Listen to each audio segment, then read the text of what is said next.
Good evening, everyone. I'm Rachel Kraft from NASA's Office of Communications. Welcome to tonight's briefing about the status of Orbital Sciences' third commercial resupply mission to the International Space Station. Orbital's Antares rocket suffered a catastrophic anomaly shortly after it lifted off at 6:22 p.m. Eastern Time. Here to share more about today's events are, on the phone, Bill Gerstenmaier, Associate Administrator of NASA's Human Exploration and Operations Mission Directorate.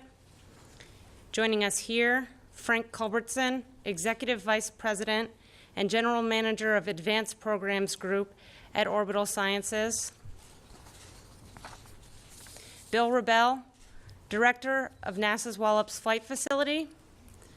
And also joining us by phone, Mike Suffredini, NASA's International Space Station Program Manager. So we'll have some opening remarks. We'll then take a few questions. We'll start with a couple folks here in the room, and then I know we have many on the phone as well.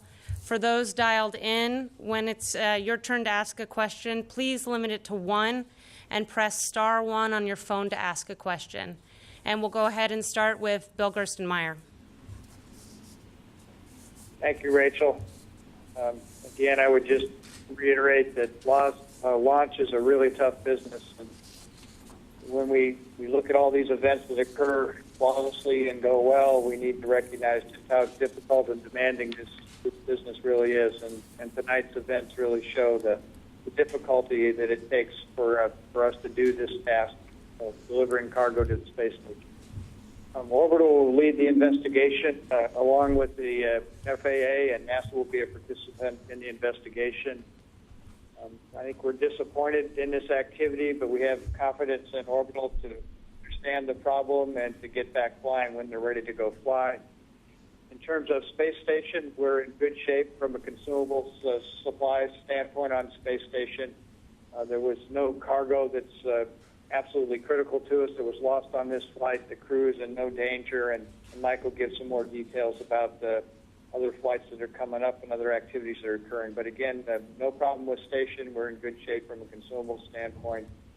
And again, we just feel for Orbital, and we want them to understand what occurred and get us back flying as soon as they're ready to go do that. So thank you.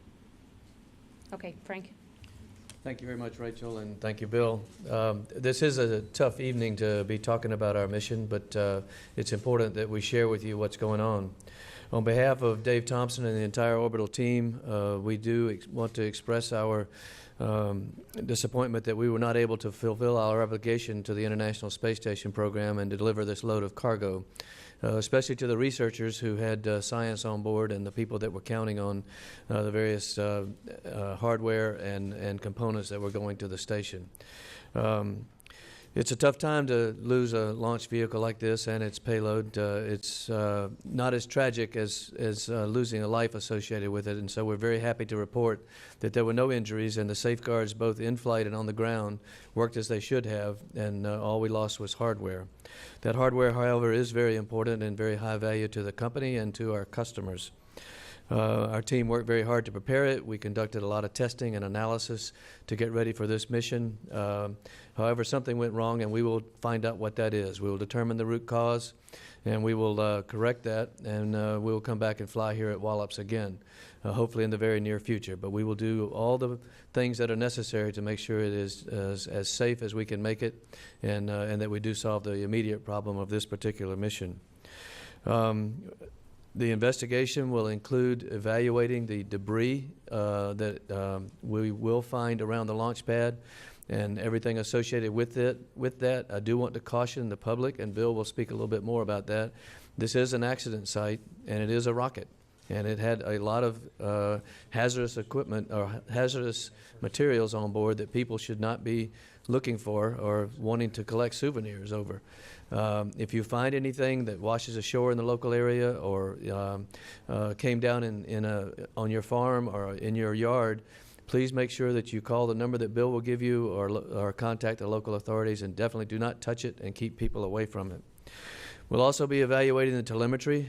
We have reams and reams of data that comes down from the rocket during launch, and we will be analyzing that carefully to see if we can determine exactly the sequence of events, what went wrong, and then what we can do to fix it. We also have video evidence that we'll be evaluating to help us with the investigation. So we've got a team that's going to start first thing tomorrow morning at daylight locally on the island, but we are starting now to take a look at the data and determine where the problem started.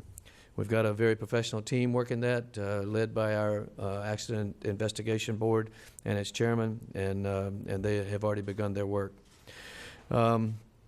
We will determine corrective action. We take our jobs very seriously. Orbital, as most companies that are involved in this sometimes high risk but always high energy business, had to be prepared for things not going exactly as planned. And we will look very carefully at what might have happened here. And we will come back to Wallops, as I said. We will fly again as soon as we can safely, with confidence, and as soon as we can start delivering cargo to the space station again. I'll be happy to take some questions when this is over, but before I finish my remarks, I'd like to also express my thanks to the NASA, Mars, and all the local folks in the area who have been helping us deal with this situation and move forward. We had a tremendous team working the launch, coming from the government and from the state of Virginia and from our own team, and they worked very hard to get to this point. It's a big disappointment to not be able to successfully deliver that cargo, but as I said, we will do that in the future. Thank you very much. Bill? Thank you. So from a Wallops perspective, we worked diligently, certainly with local authorities and with the partners, to basically make sure from a safety standpoint the areas were clear before, during, and then certainly after the launch. We obviously had set up hazard areas as we would normally do for an event like this. And so all that was in effect, and as I just mentioned, all those areas were clear. Frank had also indicated, at least at this point, we have no reports of any injuries, which is always very good news. Our preliminary reports show that damage was contained to kind of the south end of Wallops Island in particular, in that predetermined hazard area. So that's predominantly where many of the pieces came down, but as Frank suggested, you know, there is a fair amount of scatter, and certainly as it hits the water, it'll likely float into other areas. Emergency responders have been on the scene since the event, and they're still have it locked down tonight. As Frank mentioned, we'll hit the area hard at daybreak and start collecting and cataloging the data. You know, we plan for the possibility of a failed launch attempt. Obviously, we hope that that does not occur, but as has been mentioned, that happens from time to time. And our job, first and foremost, is to guarantee public safety. Orbital-led team will take over the investigation of the explosion and pick up more and release more information as it becomes available. And as Frank said, as a result, there may be a possibility of debris washing up onto some of the beaches, into some of the areas surrounding the island. If people do find any debris or anything that might be suspect, something that doesn't look familiar, we would ask that you stay away from the area and please call our incident response team. And the number is 757-824-1295. And so again, our incident response team, their phone number is 757-824-1295, and we'll get that out more widely, certainly afterwards. But I just want to say thank you in advance for working with us as we kind of pick up the remains from this scene. Thank you. Okay, Mike. Of course, we are very disappointed with the events of this evening. The Cygnus spacecraft is a significant part of the logistics capability that supports ISS and makes us the success that we have been to date. But we have every confidence in the Orbital team and their ability to get to root cause, resolve the issues, and get back to flying to ISS. As a program, of course, we manage the station to protect for just such an event should it occur. So therefore, we keep logistics on board the ISS that protect us for about 4 to 6 months in the event that other logistics vehicles can't make it to ISS. So in fact, our logistics on board today, if no other spacecraft showed up, takes us well into next year. And so from a consumable standpoint, as Mr. Gerstenmaier talked about earlier, we're in good shape. In addition to that, tomorrow morning at 2:09 p.m. Central Daylight Time, I pause because I think that's going to be Central Standard Time. But anyway, the Progress vehicle will launch out of Baikonur and be on its way to ISS. And SpaceX, of course, also has a flight. They have the range for December 9th. Given the logistics on board and these spacecraft, we will continue to do the research work we have to do on board. Of course, we did lose hardware with this flight. We lost quite a bit of research hardware, which we'll work to with the different providers to recover and get them opportunities back to space station. In addition to that, we lost some spares that we'll have to, of course, replace, and we'll do that over time. But the station's in great shape. The crew's in good shape. We've got plenty of work for them to do on orbit and plenty of supplies on orbit to keep them going for quite some time. So while this event is very unfortunate, we will support the orbital team as they work through their anomaly and continue to operate station well into the next several months while we wait for orbital to return to flight. Thank you. Okay, thanks, Mike. Thanks to all of you. We'll take some questions here in the room first, and then we'll get to the questions on the phone. If you would please limit your question to one each, and please also state your name, affiliation, and to whom you're addressing your question. Let's start here with Ken Kramer. Hi, Ken Kramer, Universe Today and America Space for Frank. Can you tell us anything specific? Do you know anything specific indications of what happened with this rocket? Did the engines fail? And when it happened, did the second stage break up? Kind of give us a sequence of what you know so far. Thanks. What we know so far is pretty much what everybody saw on the video. The ascent stopped. There was some, let's say, disassembly of the first stage, it looked like, and then it fell to Earth. We don't have access to all the data yet because of the way the accident investigation proceeds. We lock it all down, and then we go through a very methodical process to recreate that data and evaluate it. So we don't really have any early indications of exactly what might have failed, and we need some time to take a look at that, both from a video and a telemetry standpoint. Stephen. Thanks. Stephen Clark with Spaceflight Now. For Bill Wrobel, a little more information on what you're seeing out there right now. Are the fires extinguished? Have the fire crews even got in yet to the island area? And I have a follow-up. Yeah, the fire crews have gotten into the area, and basically we've just kind of set up a perimeter around. As a result of it kind of being dark out there, we know we've got some solid propellant in the area, and so we're just basically letting the fires kind of burn out, but they are contained. We've got people basically in the marshes, the ocean side, as well as on the island, south end of the island there. And a question maybe for Bill Gerstenmaier or Mike Suffredini. The way the contract works, does Orbital have to refly this mission now on their own costs, or how does that work contractually with who pays to refly this equipment? Thanks.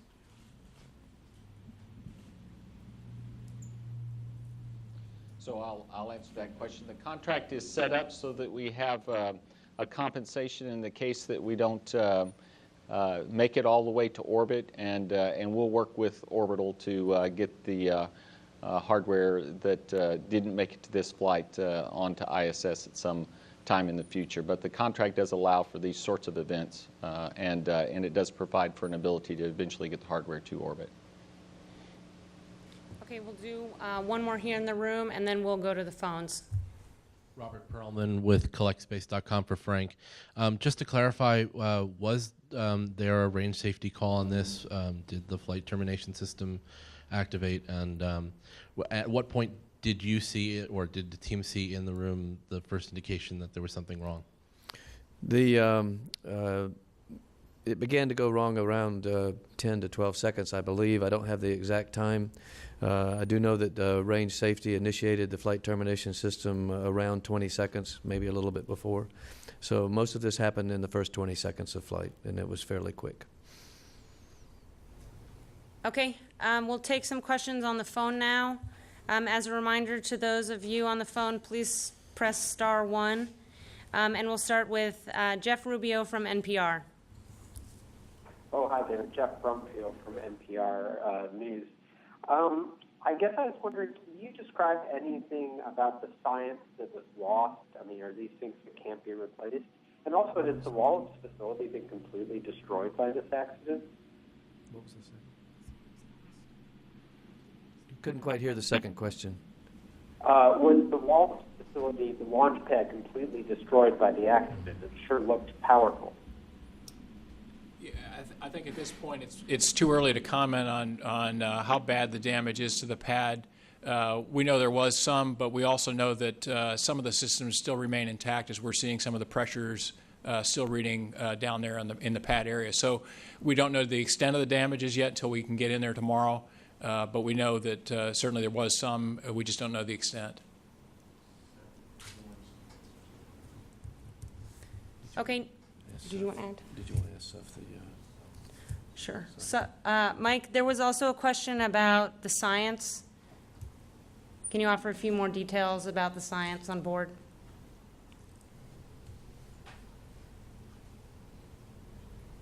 Passive that we're taking to orbit as a backup.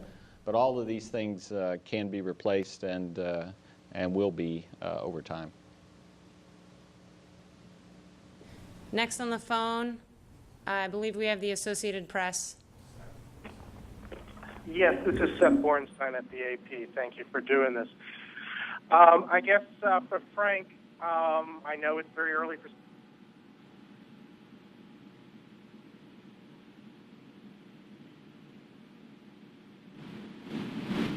Hey, can you bring back...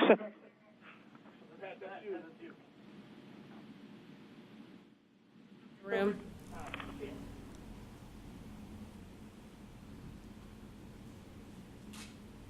Okay, let's see. Do we have any more questions in the room here? I think we're having trouble with the phone. Go ahead. Hi, I'm Lily. I'm from 47 ABC. So you said now that those who are on the International Space Station, what happens to them? How are you going to get more supply to them?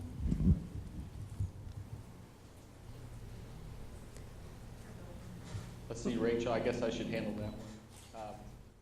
Tomorrow morning, well, first of all, we have plenty of supplies on board Space Station. So the crew has all the food, water, and other consumables necessary to support them well into next year. I think if no other vehicle showed up, we can go all the way to about the March timeframe. So we have quite a bit of supplies already on orbit. In addition to that, we have a number of other logistics vehicles that support the station. Tomorrow morning, there will be a progress launch out of Baikonur to ISS, so it'll arrive to ISS about 8 in the morning.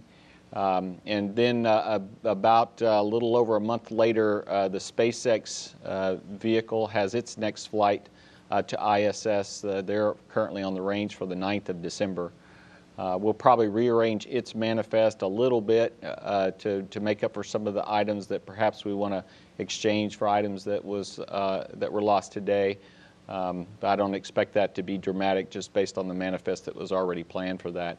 So we have other logistics capability to ISS, which of course is the strength of the program to have multiple dissimilar systems that can provide supplies to ISS. So we have plenty of capability to continue to support the crew on board.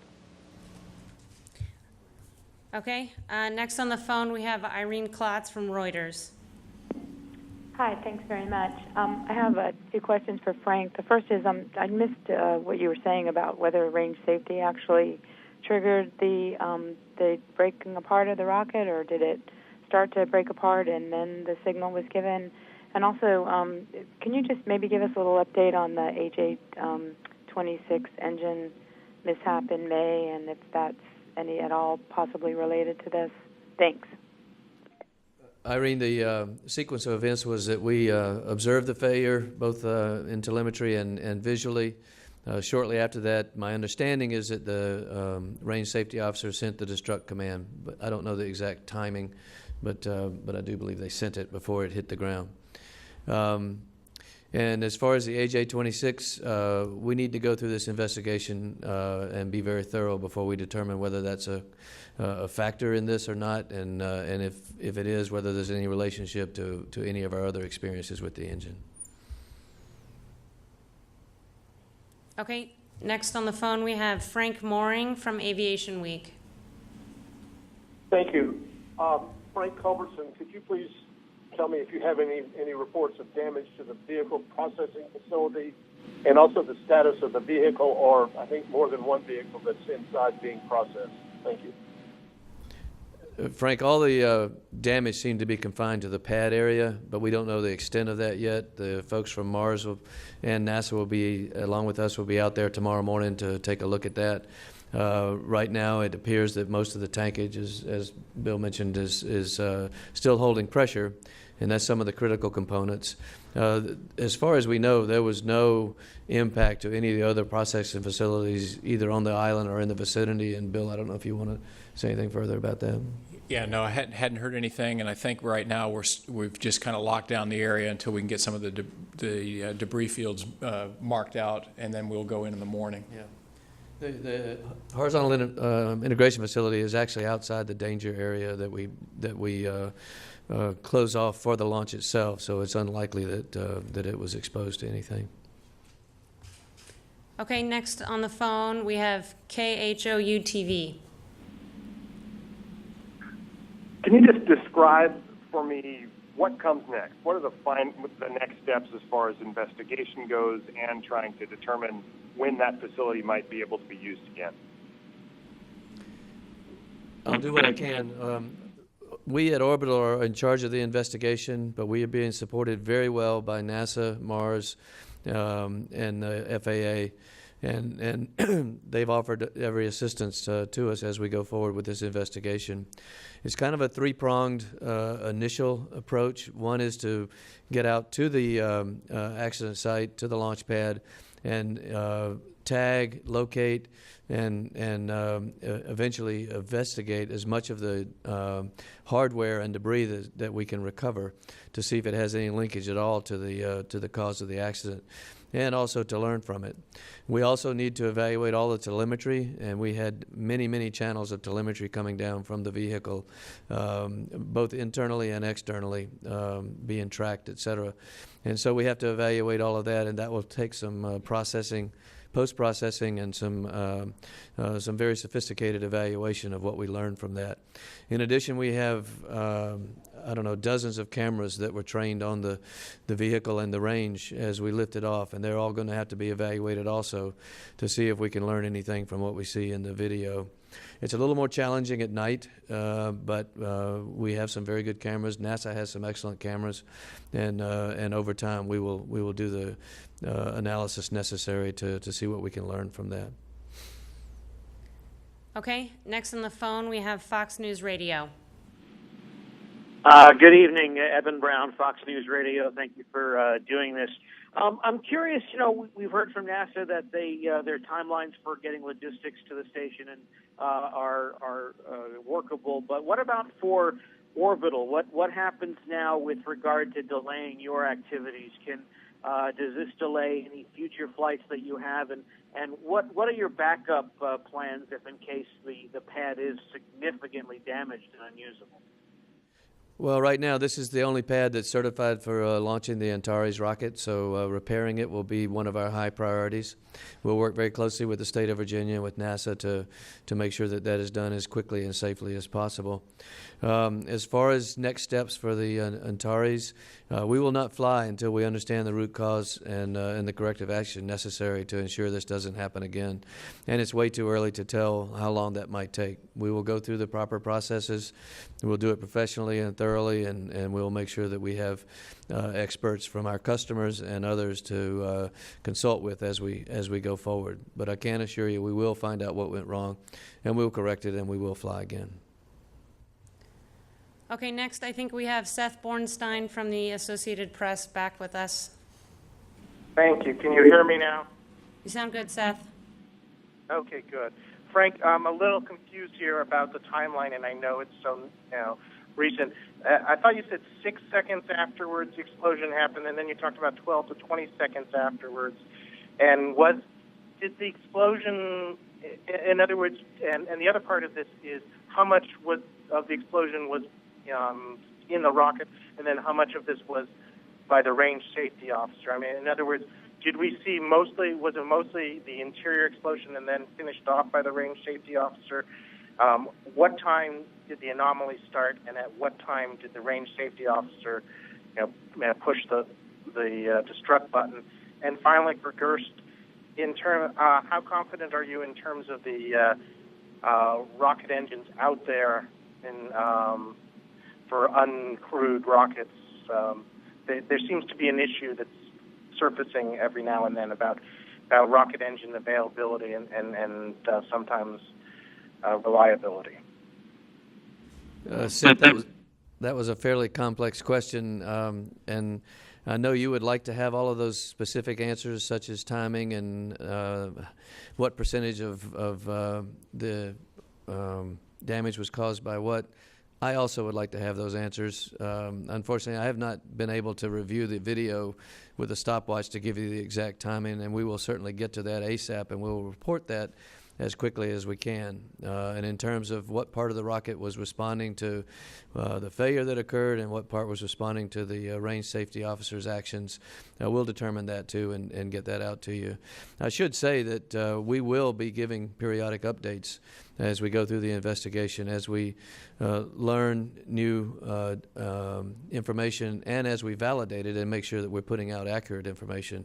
We'll give you updates as necessary, either via press releases or via conferences such as this. But we will definitely keep the public informed of what we're learning and what our actions are going forward. And Seth, this is Bill Gerstenmaier. Your question on rocket engines and launch vehicles in general. I think, again, our teams have a historical perspective of what typically can go wrong during a launch, and we watch very carefully those systems. Propulsion is clearly one of the areas that is critical to rocket performance, and we'll continue to monitor that to make sure we understand it. Orbital does a green run of these engines down at Cygnus prior to flight to make sure they're really ready to go fly. There's a lot of teams of experts that look at all this hardware and make sure that it is really ready. So when we go commit to a launch, there's a team of experts kind of overseen by NASA as well as all the Orbital team that have done a really rigorous job of understanding that what's going on with the vehicles, or anything unique, and is it really ready to go fly. And we'll continue to learn from this investigation. I think Orbital will do an excellent job understand what the failure was. As Frank said, we'll figure out what the failure is, we'll fix it. We'll learn from it. We'll actually take that learning and expand it to other rockets and other engines so we can improve our launch industry overall. And we'll make the maximum advantage out of this terrible thing that occurred to us and this loss of hardware. Again, it's good no personnel were lost. That shows our procedures were good in the fact that we kept people away and kept their distances clear. The factor processing facility appears to be in good shape. We'll confirm that in the next couple of days is also promising. So our things worked right. We'll learn from this. We'll get ready to go fly, and we'll go fly again at the right time with Orbital. Okay, next up we have Tom with CNN.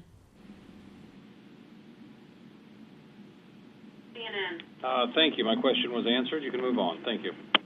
Okay. Do we have Eric Berger from the Houston Chronicle?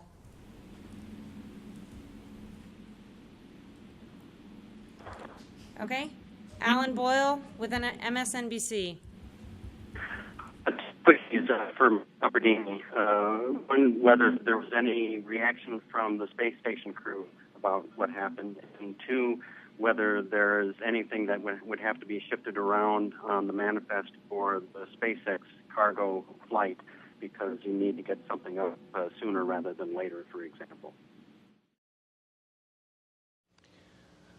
We did inform the crew immediately after it occurred. They actually, we had to feed up to them, so they were also witness to it. They were disappointed and knows that the team is going to work through the anomaly and get back to flight soon. Of course, they are well aware that they have plenty of resources on orbit to get along for some time, and the vehicles that are coming up here in the near term.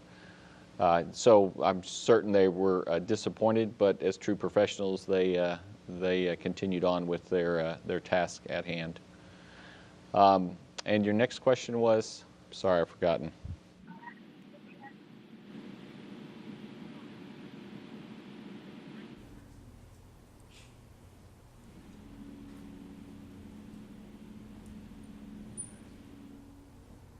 Thank you. You had asked about flow to try to determine what we need to do. There is potentially one item that I know of, at least this evening, that we'll probably have to think about. We had a oxygen resupply tank on the Cygnus spacecraft that was going to ISS. I'm sorry, it was a nitrogen resupply tank that was going to ISS. On the SpaceX vehicle, we have an oxygen version of that same tank, but given that we didn't get the nitrogen to orbit, we'll probably change that out with the oxygen tank on SpaceX 5 will probably be changed out to a nitrogen tank. Then there's probably a number of other things as we look through the manifest and look at what we have on orbit and what's coming up on SpaceX that we probably will change out. But we haven't worked through all of that quite yet. Okay, next on the phone, Miriam Kramer with Space.com. Hi, thanks very much for taking my question.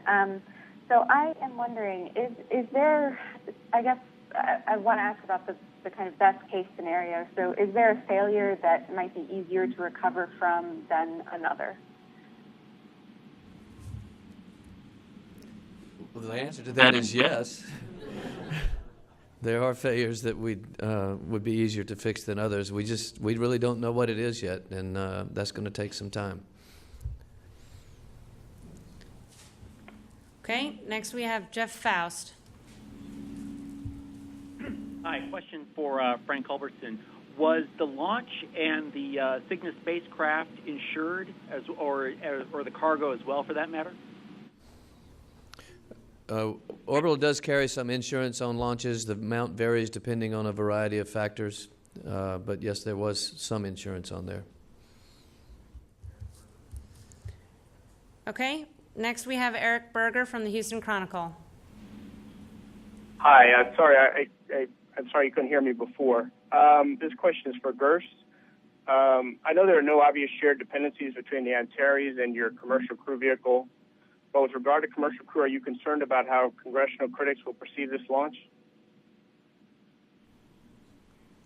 Yeah, I would say in the past I've been pretty open with my congressional friends in Washington, explaining how difficult our launch business is, and you know, as much as we didn't really want to have a failure, we needed to be prepared for a failure, and I think we were prepared for this failure, as we've described earlier, and as Mike described, we were prepared from a consumable standpoint on orbit to essentially have the right equipment there. So, again, I think the thing that's important is that we don't overreact to this failure, that we really understand what occurred.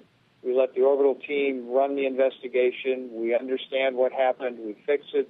We fix it with some confidence, and then we get back flying again, and that's important overall. So, again, I think this just reminds us how difficult this business is, how careful we have to be, how the small things really matter in this launch business, and we just need to watch that as we go forward. So I don't see this as a problem or a concern for us in the future.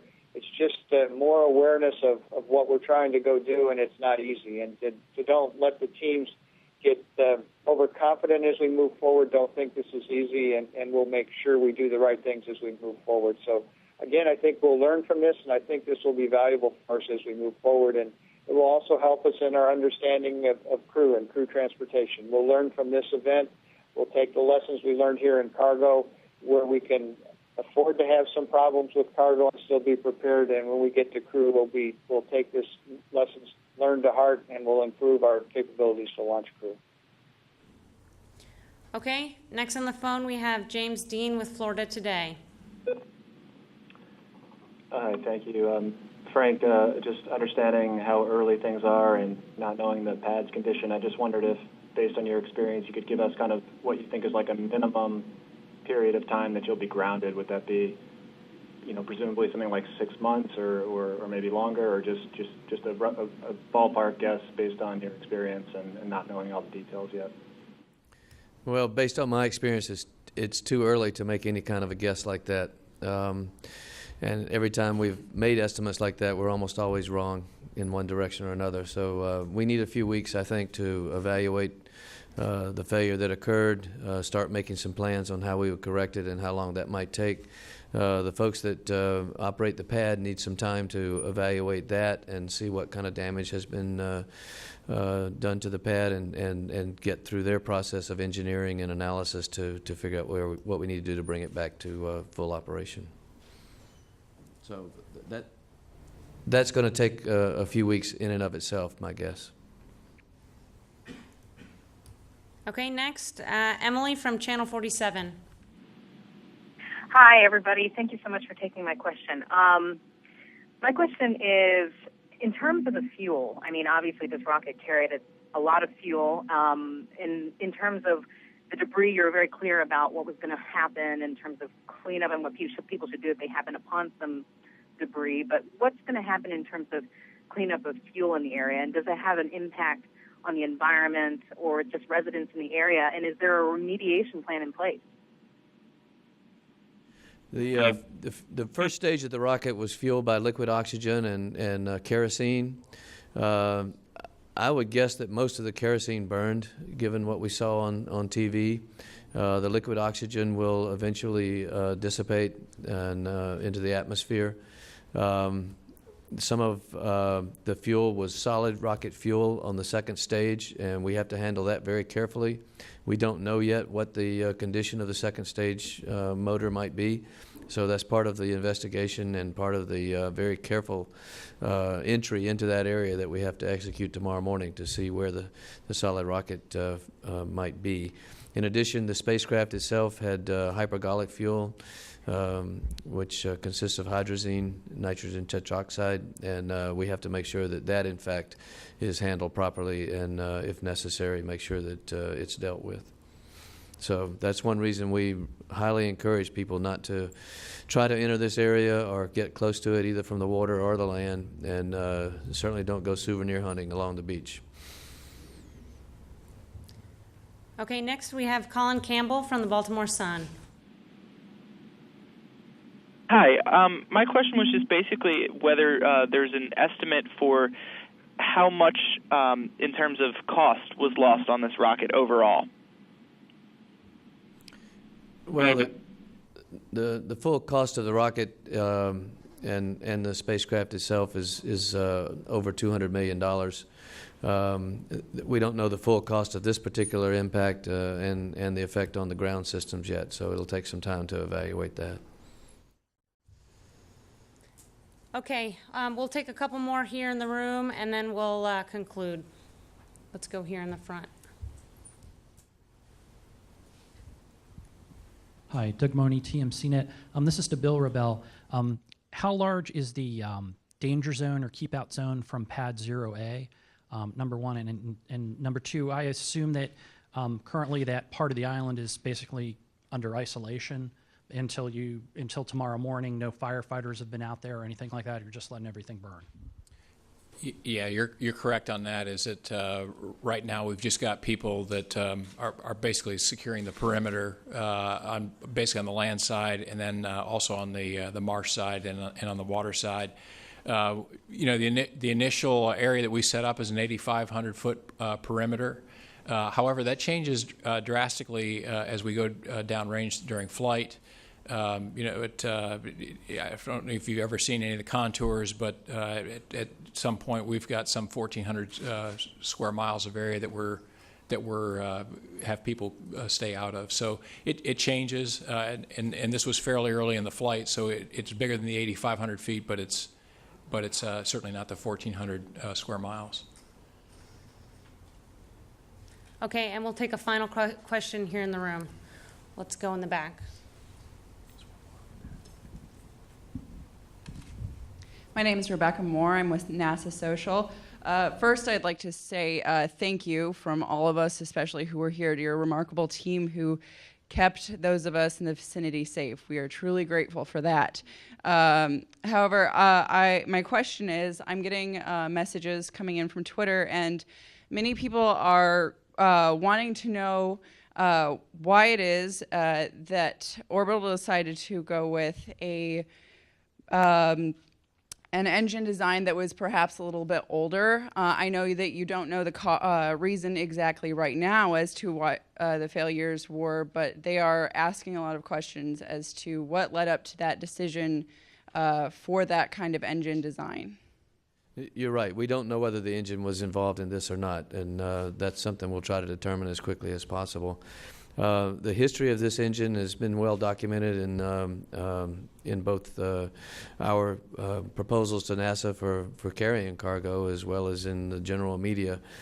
Basically, this was an engine that was designed to carry cosmonauts to the moon. A number of them were bought by Aerojet several years ago to be refurbished and Americanized and provided to American industry. It's an extensively tested engine. It is very robust and rugged, and it goes through extensive testing by a team at Stennis Space Center before it's ever installed on the rocket and used as the power plant. So these engines were taken through the normal testing, acceptance testing, and pressure testing, etc., both at Stennis and here at Wallops prior to the launch. So we didn't see any anomalies or anything that would indicate that there were problems with the engine. The engine was available to us. It was quite proven in testing in Russia. And when you look at it, there are not very many other options around the world in terms of using power plants of this size, and certainly not in this country, unfortunately. Okay, well, I'd like to thank everyone for joining us this evening. As appropriate, Orbital and NASA will be providing updates on our websites and on social media. And again, for those in the local area, you can report any debris to the incident response team. That number is 757-824-1295. And for more information, you can visit NASA at www.nasa.gov.